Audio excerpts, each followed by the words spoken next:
Muestreo estadístico. Muestreo. El muestreo es el proceso por el cual se obtiene un segmento de una población que debe tener las mismas características de dicha población.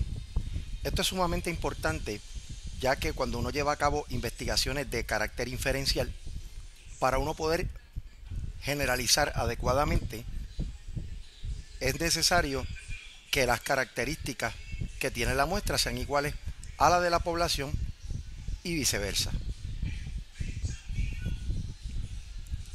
Es sumamente importante también llevar a cabo un proceso que sea de corte sistemático, de manera tal que se minimice los posibles factores de error que provoca el proceso de muestreo. Continuando, cuando se calcula el tamaño de una muestra, se busca que el error que se comete de muestreo, o sea, cuál es la probabilidad de que las características de la muestra no sean iguales a las de la población, los científicos utilizamos tres tipos de error. Punto 01. El punto 01 establece que cuando llevo a cabo un proceso de muestreo, quiero garantizarme de que las características de la muestra y de la población sean las mismas en un 99% y solamente difieran en un 1%. También tenemos el nivel de error de punto 0,5, o sea, queremos que las características de la muestra sean iguales a las de la población en un 95% y solamente sea distinto en un 5%. Igual también cuando tenemos punto 10, que queremos tener un nivel de seguridad de 90% y solamente equivocarnos en un 10%. Los investigadores en el campo de las ciencias sociales han determinado que el nivel más efectivo y más práctico para llevar a cabo un muestreo es punto 0,5. Ahora, un dato que es bien importante tomar en consideración es que existe una relación inversa entre el error y el tamaño de la muestra. Mientras más pequeño el error, mayor será el tamaño de la muestra. Por ejemplo, cuando usted hace un muestreo con un nivel de error de punto 0,1, el tamaño de la muestra va a ser mayor que el error de punto 0,5 y punto 10. En un momento vamos a llevar a cabo un ejercicio utilizando la calculadora para el cálculo de la muestra y ahí podrán ver cómo, dependiendo del nivel de error y del tamaño de la población, vamos a obtener un tamaño de muestra que se afecta por el nivel de error de muestreo que yo quiero tener. Para cuando uno hace un muestreo, tiene que tomar en consideración las características del tamaño de la muestra, el tamaño de la muestra y cuán representativo es. O sea, cuánto se parecen las características de la muestra a la de la población. Ahora hablaremos de los tipos de muestreo. Existe lo que se conoce como muestreo aleatorio o probabilístico. Este significa que todas las personas van a tener la misma probabilidad de ser seleccionados dentro de una población. Por ejemplo, si yo estoy llevando a cabo una investigación, he identificado que la población que yo voy a estudiar tiene un tamaño de 10.000 personas. Yo tengo que determinar el tamaño para llevar a cabo mi investigación tomando en consideración los errores, pero al mismo tiempo maximizando la posibilidad de que todas las personas puedan participar o que todas las personas pudiesen ser seleccionadas en dicho muestreo. Así que es bien importante cuando yo llevo a cabo un muestreo aleatorio o probabilístico que se lleve a cabo un proceso donde yo pueda seleccionar a las personas y todo el mundo o todos los miembros de la población tengan la misma probabilidad de ser seleccionados. en un caso práctico, ¿verdad? E hipotético, vamos a pensar que usted tiene una población de 100 personas y de esas 100 personas usted tiene que seleccionar 25, ¿verdad? Una cosa que uno puede hacer es escribir todos los nombres de esas 100 personas, meterlos en una tómbola, en una caja, en una bolsa, moverlo, agitarla y abrir y sacar 25 personas de esas 100, donde el principio de aleatoriedad lo que establece es que todos los componentes de la población, o sea, las 100 personas, tuvieron la misma probabilidad de ser seleccionados de esos 25 que finalmente se escogieron. Ahora, nosotros podemos hacer dos tipos de muestreo aleatorio, con y sin reposición. El muestreo con reposición hace que uno devuelva el componente de la muestra o el elemento de nuevo a la población, y sin reposición lo que se hace es que una vez se obtiene el componente, este se saca de la tómbola o del lugar donde se esté moviendo la cantidad de elementos, ya sea una tómbola, una bolsa, etcétera.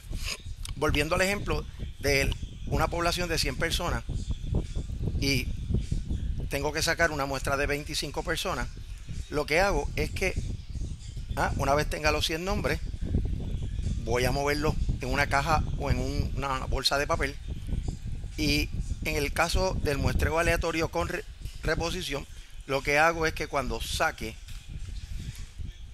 el elemento y vea el nombre de la persona, lo anoto en una lista, cierro nuevamente el papel, lo doblo y lo coloco. El muestreo aleatorio con reposición lo que hace es que siempre va a mantener la misma probabilidad de que los 100 elementos de la población sean seleccionados, lo cual también significa que existe una posibilidad de que de esas 25 personas, algunas de ellas sean seleccionadas más de una vez. Pues lo que se hace es que se vuelve a poner en la tómbola o en la bolsa o cualquier envase que uno esté haciendo el muestreo, se mueve nuevamente la tómbola o la bolsa o lo que fuere y se vuelve a sacar hasta que se completa el total de los miembros de la muestra. Eso es lo que se conoce como muestreo aleatorio con reposición.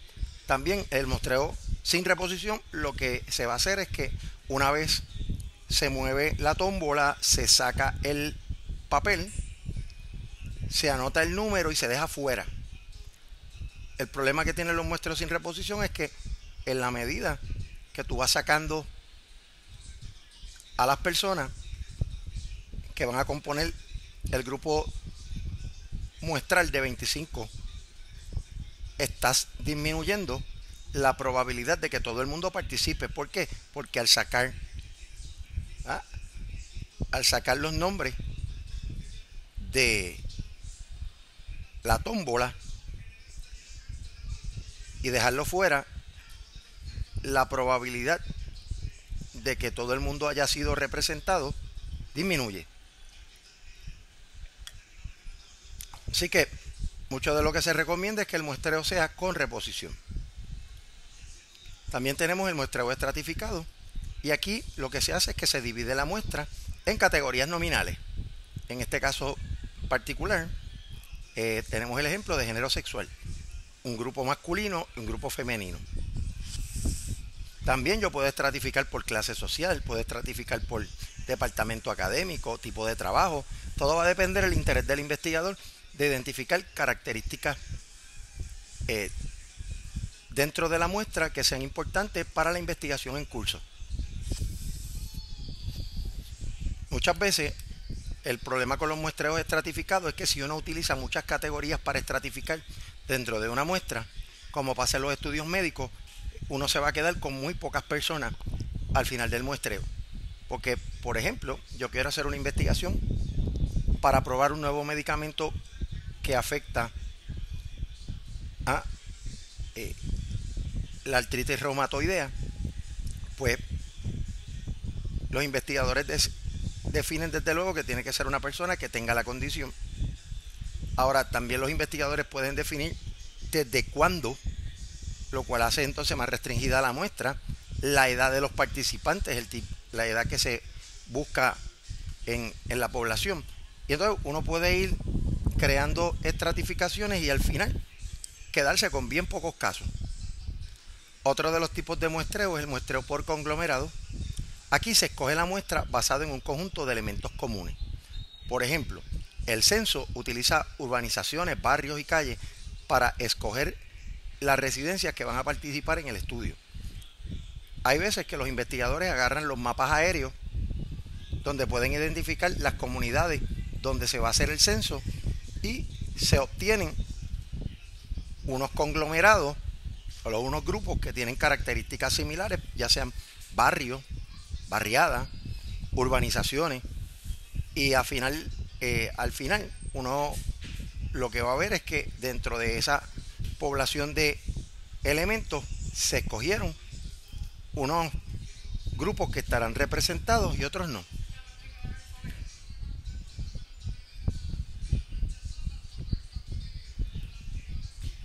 Continuando con los tipos de muestreo, está el muestreo por disponibilidad.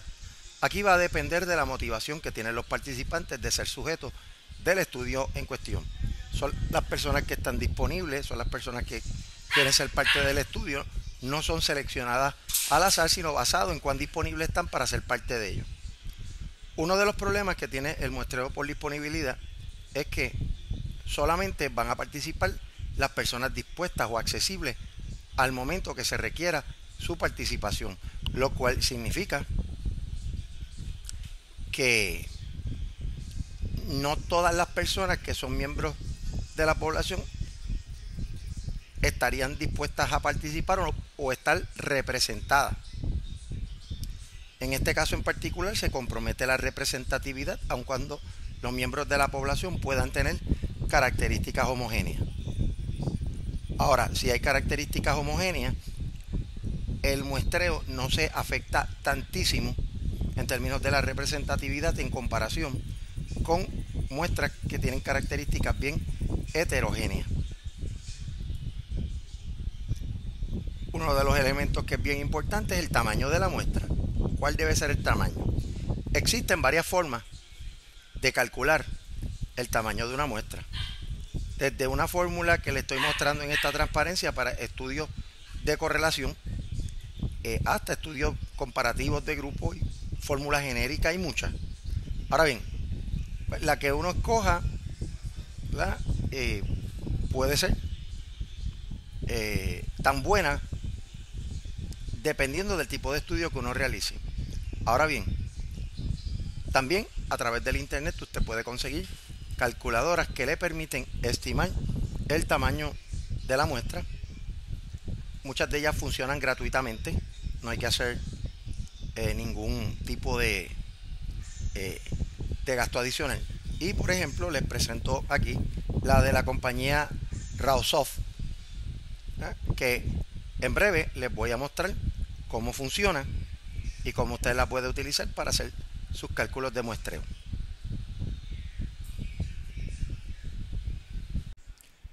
Ahora les voy a mostrar cómo funciona la calculadora de estimación del tamaño de una muestra.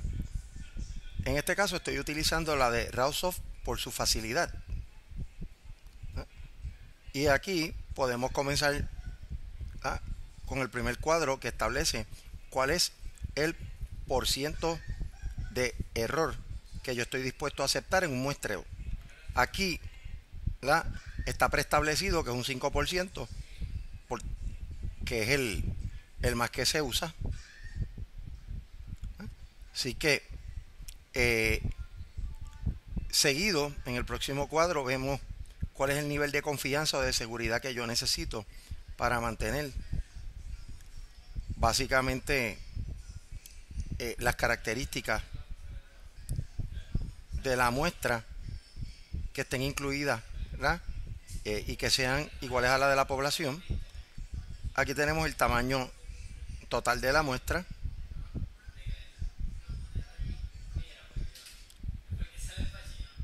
Y cuál es la respuesta que uno espera, las distribuciones de respuestas de las personas que contesten el cuestionario. Aquí coloca un 50%, pero se ha documentado en la literatura que el porciento de respuestas de las personas en una encuesta usualmente es alrededor de un 30%. ¿Sí? Y al final, ¿cuál es el tamaño de la muestra recomendado? Y abajo lo que se conoce como escenarios alternos, dependiendo en este caso de estos tres niveles de error, ¿no? O dependiendo de los niveles de confianza, es el tamaño de la muestra que uno pudiera obtener. Así que vamos a mirar en la parte superior, por ejemplo, que tenemos el 5% con una población de 11.000 con un 95% de confianza, ¿eh? Y un patrón de 50% de distribución de respuesta. Voy a dejar esto así, pero quiero que ustedes vean como, por ejemplo, si yo con una población de 11.000 personas quiero bajar el nivel de error de muestreo a 1%, miren cómo aumenta dramáticamente el tamaño de la muestra. Esa es una de las razones por las cuales muchos científicos sociales determinamos utilizar un 0.05 o un 5% de error de muestreo. Porque comparando con el anterior, que era un 5%, son 372 personas, lo cual eso me permite de manera más práctica llevar a cabo mi estudio. Pero imagínense, cuando le mostré el 1%, miren cómo aumenta a 5.128 de un total de 11.000 miembros de una población. Vamos entonces a ver también cuando determinamos un 10% de error de muestreo, miren cómo baja. Claro, en los estudios médicos usualmente se utiliza mucho el 10% o 0.10. ¿Ya? ¿Por qué? Porque, como les decía hace un rato, cuando se estratifica mucho la muestra, el problema que surge es que vamos a tener menos participantes por los criterios que establece el crear, ¿verdad?, estas diferentes categorías para segmentar la muestra. Así que aquí les he presentado de una manera sumamente sencilla cómo usted estimar el tamaño de una muestra si usted va a hacer una investigación. Aquí también usted tiene alguna información técnica si le interesa. Así que esto es básicamente la calculadora de Rao Soft.